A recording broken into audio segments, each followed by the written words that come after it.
K J news India ವಾಹಿನಿಗೆ ಸ್ವಾಗತ ಸುಸ್ವಾಗತ.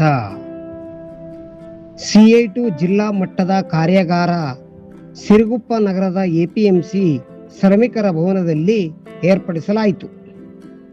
ವಾರ್ತೆ ವಿವರ. ದಿನಾಂಕ 9/5/2026 ಬೆಳಗ್ಗೆ 11 ಗಂಟೆಗೆ ಸಿರುಗುಪ್ಪ ತಾಲೂಕಿನ APMC ಶ್ರಮಿಕರ ಭವನದಲ್ಲಿ CITU ಜಿಲ್ಲಾ ಮಟ್ಟದ ಕಾರ್ಯಾಗಾರ ಸಭೆಯನ್ನು ಏರ್ಪಡಿಸಲಾಯಿತು.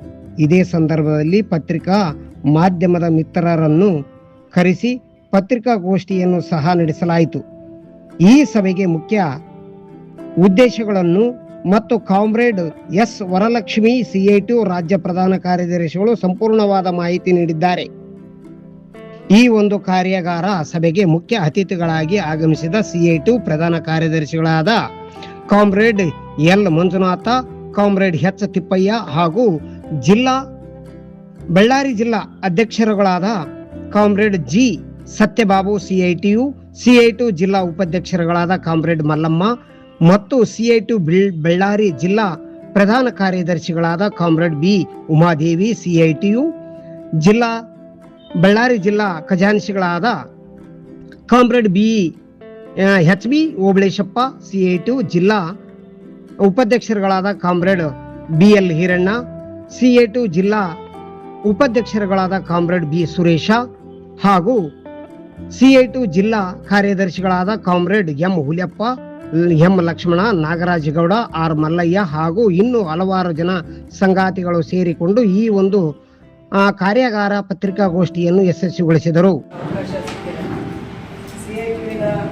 ಬಳ್ಳಾರಿ ಜಿಲ್ಲೆಯ ಅಧ್ಯಕ್ಷರಾಗಿರುವಂಥ ಕಾಮ್ರೇಡ್ ತಿಪ್ಪಯ್ಯ ಅವರೇ, CITU ಜಿಲ್ಲಾ ಸಮಿತಿಯ ಪ್ರಧಾನ ಕಾರ್ಯದರ್ಶಿಯಾಗಿರುವಂಥ ಕಾಮ್ರೇಡ್ ಮಲ್ಲಮ್ಮ ಅವರೇ, ಹಾಗೆಯೇ ನಮ್ಮ CITU ರಾಜ್ಯ ಪದಾಧಿಕಾರಿಗಳಾದ ಕಾಮ್ರೇಡ್ ಮಂಜುನಾಥ್, ಕಾಮ್ರೇಡ್ ಸತ್ಯಬಾಬು ಮತ್ತು ಬಳ್ಳಾರಿ ಜಿಲ್ಲೆಯ CITU ಮುಖಂಡರಾದ ಕಾಮ್ರೇಡ್ ಉಮಾ, ಕಾಮ್ರೇಡ್ ಸುರೇಶ್ ಮತ್ತು ಇಲ್ಲಿ ನೆರೆದಿರ್ತಕ್ಕಂಥ ಎಲ್ಲ ಪ್ರೀತಿಯ ಸಂಗಾತಿಗಳ CITU ಇವತ್ತು ಕರ್ನಾಟಕ ರಾಜ್ಯದ ಒಳಗಡೆ ಮೇ 30ನೇ ತಾರೀಕು ಒಂದು ತೀವ್ರವಾದಂಥ ಒಂದು ಹೋರಾಟಕ್ಕೆ ಕರೆಯನ್ನು ಕೊಟ್ಟಿದೆ.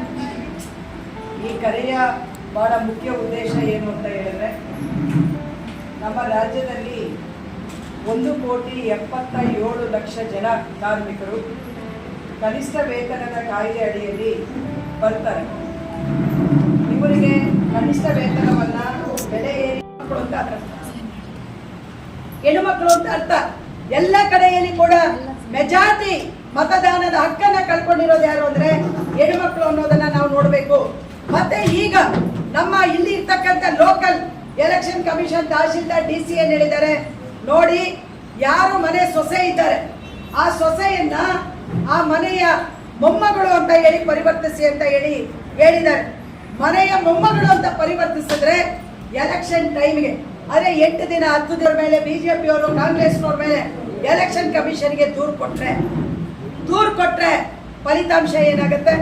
ಫಲಿತಾಂಶ ಯಾರೆಲ್ಲ ಹೆಣ್ಮಕ್ಳು ಓಟ್ ಇದೆ ಅದನ್ನ ರದ್ದು ಮಾಡಲಾಗ್ತದೆ. ಇದನ್ನ ಕರೆಕ್ಟಾಗಿ ನಾವು ಅರ್ಥ ಮಾಡ್ಕೋಬೇಕು. ಎರಡನೇದು ಮೈನಾರಿಟಿ ವರ್ಕರ್ಸ್, ವಲಸೆ ಕಾರ್ಮಿಕರು. ನೀವು ಹೇಳಿ, ನಿಮ್ಮ ಊರಲ್ಲಿ, ನಿಮ್ಮ ಜಿಲ್ಲೆಯಲ್ಲಿ, ಕರ್ನಾಟಕದ ಒಳಗಡೆ ಅತ್ಯಂತ ದೊಡ್ಡ ಪ್ರಮಾಣದ ಕಾರ್ಮಿಕರ ಸಂಖ್ಯೆಯಲ್ಲಿ ಯಾರಿದ್ದಾರೆ ಅಂತ ಹೇಳಿದ್ರೆ 30ರಿಂದ 40 ಕಾರ್ಮಿಕರು. ನಿಮ್ಮ ಬಳ್ಳಾರಿ ಜಿಲ್ಲೆ ಉದ್ಯೋಗ ಇಲ್ಲ, ಕೃಷಿ ಇಲ್ಲ, ಎಲ್ಲ ಕಡೆಯಲ್ಲೂ ಬೇರೆ ಕಡೆಯಲ್ಲಿ ಕೆಲಸಕ್ಕೆ ಹೋಗ್ತಾರೆ. ಬೆಂಗಳೂರಲ್ಲಿ ಹೋಗ್ತಾರೆ, ಬಾಂಬೆಗೆ ಹೋಗ್ತಾರೆ, ಬೇರೆ ಕಡೆಗಳಲ್ಲಿ ಹೋಗ್ತಾರೆ. ಏನಾಗುತ್ತೆ? ಅವರು ಈ ಬೇಕಾಗಿರುವಂತ ಟೆಕ್ನಿಕಲ್ ಡಾಕ್ಯುಮೆಂಟ್ಸ್ ಅನ್ನು ಅವರು ಕೊಡ್ಲಿಕ್ಕಾಗಲ್ಲ. ಅವರು ಓಟ್ ಹೋಯ್ತು. ಕಾಮ್ರೇಡ್ಸ್, ನಾವು ಎಷ್ಟು ಗಂಭೀರವಾದ ಪರಿಸ್ಥಿತಿಯಲ್ಲಿ ಇದೀವಿ ಅಂತ ಹೇಳಿದ್ರೆ, ನಮಗಿರ್ತಕ್ಕಂಥ ನಮ್ಮ ದೇಶದ ಸಂವಿಧಾನ ಕೊಟ್ಟಿರುವಂತಹ ಒಂದು ಅಸ್ತ್ರ ಮತದಾನ. ಆ ಮತದಾನವನ್ನು ಕೂಡ ಇವತ್ತು ಟೆಕ್ನಿಕಲ್ ರೀಸನ್ಸ್ ಮುಖಾಂತರ ಎಲೆಕ್ಷನ್ ಕಮಿಷನ್ BJP ಅವರನ್ನ ಗೆಲ್ಲಿಸಲೇಬೇಕು, ಇಡೀ ದೇಶದಲ್ಲಿ ಅವರನ್ನ ಅಧಿಕಾರಕ್ಕೆ ತರಲೇಬೇಕು ಅನ್ನುವಂತ ಏಕೈಕ ಕಾರಣಕ್ಕಾಗಿ ಇವತ್ತು ಮತದಾನದ ಹಕ್ಕನ್ನು ಕೂಡ ಇವತ್ತು ಅವರು ವಾಪಸ್ ಪಡಿತಾ ಇದ್ದಾರೆ ಅನ್ನುವಂತ. ಕಾರ್ಮಿಕರ ಕಾನೂನುಗಳು ಬದಲಾವಣೆ ಆಯಿತು ಅಂತ ಹೇಳಿದ್ರೆ ಪರಿಸ್ಥಿತಿ ಏನಾಗ್ಬೋದು? ಇಂಥ ಒಂದು ಇದು ಸಂಕಷ್ಟದ ಪರಿಸ್ಥಿತಿ ಒಳಗಡೆ ನಾವಿದ್ದೇವೆ. ಸೊ ಹಾಗಾಗಿ ನಾವೆಲ್ಲರೂ ಕೂಡ ಈ ಎಲ್ಲ ವಿಚಾರಗಳನ್ನ ಕಾರ್ಮಿಕರು ಅಂತ ಹೇಳಿದ್ರೆ ಈ ದೇಶದ ಪ್ರಜೆಗಳು, ಕಾರ್ಮಿಕರು ಅಂದ್ರೆ ಈ ದೇಶದ ಮತದಾರರು. ಒಂದು ಕಡೆ ಮತದಾರರಾಗಿ ದೇಶದ ಪ್ರಜೆಗಳಾಗಿ ಈ ದೇಶದ ಸಂಪತ್ತನ್ನ ಸೃಷ್ಟಿ ಮಾಡುವಂತ ನಮ್ಮ ಎಲ್ಲ ಹಕ್ಕುಗಳನ್ನ ಉಳಿಸ್ಕೊಳ್ಳುವಂತದ್ದು ನಮ್ಮ ಹಕ್ಕು. ಆ ಹಕ್ಕಿಗಾಗಿ ನಾವೆಲ್ಲರೂ ಕೂಡ ಹೋರಾಟವನ್ನ ನಡೆಸೋಣ ಅನ್ನುವಂತ ಮಾತನ್ನ ಹೇಳಿ ಈ ಉದ್ಘಾಟನಾ ಮಾತುಗಳನ್ನ ನಾನು ಮುಗಿಸ್ತಾ ಇದ್ದೇನೆ. ನಮಸ್ಕಾರ. ಈಗ ನಮ್ಮ CITUನ ರಾಜ್ಯ ಜನರಲ್ ಸೆಕ್ರೆಟರಿ ಆಗಿರ್ತಕ್ಕಂಥ ಕಮ್ರೇಡ್ ವರಲಕ್ಷ್ಮಿ ಕಮ್ರೇಡ್ ಬಂದಿದ್ದಾರೆ ಮತ್ತು ನಮ್ಮ CITUನ ರಾಜ್ಯ ಉಪಾಧ್ಯಕ್ಷರು ಡಾಕ್ಟರ್ ಶಕ್ತಿಬಾಬು ಅವರು ಬಂದಿದ್ದಾರೆ ಮತ್ತು ನಮ್ಮ CITUನ ರಾಜ್ಯ ಜಂಟಿ ಕಾರ್ಯದರ್ಶಿ ಆಗಿರ್ತಕ್ಕಂಥ ಕಮ್ರೇಡ್ ಮಂಜುನಾಥ್ ಕಮ್ರೇಡ್ ಬಂದಿದ್ದಾರೆ. ಅವರು ಪತ್ರಿಕೆ ಮಾಧ್ಯಮದವರಿಗೆ ಕೆಲವು ವಿಷಯಗಳನ್ನು ಹಂಚಿಕೊಳ್ತಾರೆ. ಒಂದು 10-15 ನಿಮಿಷಗಳ ಕಾಲ ನಮ್ಮೆಲ್ಲ CITU ರಾಜ್ಯ ಸಮಿತಿ ಕರ್ನಾಟಕದಲ್ಲಿ ಮೇ 30ನೇ ತಾರೀಕಿಗೆ ಕನಿಷ್ಠ ವೇತನವನ್ನು ಪರಿಷ್ಕರಣೆ ಮಾಡಬೇಕು ಅಂತ ಹೇಳಿ ಒತ್ತಾಯಿಸಿ ರಾಜ್ಯಾದ್ಯಂತ ಎಲ್ಲ ಜಿಲ್ಲಾಧಿಕಾರಿ ಕಚೇರಿಗಳ ಮುತ್ತಿಗೆಯನ್ನು ಹಾಕಲಾಗ್ತಾ ಇದೆ. ಈ ಕನಿಷ್ಠ ವೇತನ 2023ರಿಂದ ಇಲ್ಲಿಯ ತನಕ ಪರಿಷ್ಕರಣೆ ಆಗಬೇಕಾಗಿತ್ತು. ಆದರೆ ಸುಮಾರು 4 ವರ್ಷಗಳು ಕಳೆದರೂ ಕೂಡ ರಾಜ್ಯ ಸರ್ಕಾರ ವೇತನವನ್ನು ಪರಿಷ್ಕರಣೆ ಮಾಡದೆ ಒಂದು ರೀತಿಯ ನಿಧಾನಗತಿಯನ್ನು ಅನುಸರಿಸ್ತಾ ಇದೆ. ಇದನ್ನು ನಾವು ತೀವ್ರವಾಗಿ ಖಂಡಿಸ್ತಾ ಇದ್ದೀವಿ. ಯಾಕೆ ಅಂತ ಹೇಳಿದ್ರೆ, ಒಂದು ಕಡೆ ಇಸ್ರೇಲ್ ಮತ್ತು ಇರಾನ್ನ ಯುದ್ಧ ಬಂದು ಹಲವಾರು ಕುಟುಂಬಗಳು ಇವತ್ತು ಬೀದಿಗೆ ಬರುವಂಥ ಒಂದು ಪರಿಸ್ಥಿತಿ ಬಂದಿದೆ.